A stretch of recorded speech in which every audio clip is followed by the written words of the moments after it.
তা আমি আমার এক খালার বাসায় যাচ্ছিলাম রিক্সা করে, রিক্সাওয়ালার নাম্বার পর বললো ফালতু লোক, এত প্যাস লাগায়েন না বলে ওর চলে গেল, 1 টাকাও নেয়নি এবং এত রাগ করেছে। তো রাজ ভাই আমাকে কোন পর্যায়ে নিয়ে গেছে তো বুঝতেই পারছেন।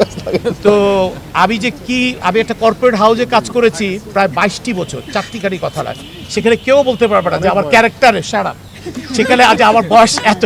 তো সেই জায়গাটায় রাজ ভাই আমাকে এই জায়গাটায় নিয়ে গেছে, কিন্তু কেউ আমাকে এতটা বাজে কথা বলে যে আবার রিক্সাওয়ালা ভাইটি বলেছে। যাক, তার প্রতি রেসপেক্ট, তার কাছে অতটা ভালো লেগেছে, শুধু তার কাছে না, প্রতিটি ক্যারেক্টার প্রতিটি মানুষের কাছে। স্পেশালি আমাকে কয়েকদিন আগে হংকং সাংহাই ব্যাংকের একজন ভদ্রলোক, উনি আছে এখন বর্তমানে টরন্টোতে, উনি বললো যে মুকিত ভাই, আমি সেদিন একটা ইন্টারভিউতে বলেছি যে আমরা মানে হাজব্যান্ড ওয়াইফ এবং বাচ্চারা মিলে সকাল 9টা-10-এ বসেছি, রাত 11টা পর্যন্ত সমস্ত পর্ব দেখে ফেলেছি। তার মানে কি, একটি মানুষকে সেই বিদেশে বসিয়েও কতটা টানে, তার একটি নাম হচ্ছে এইটা আমাদেরই গল্প।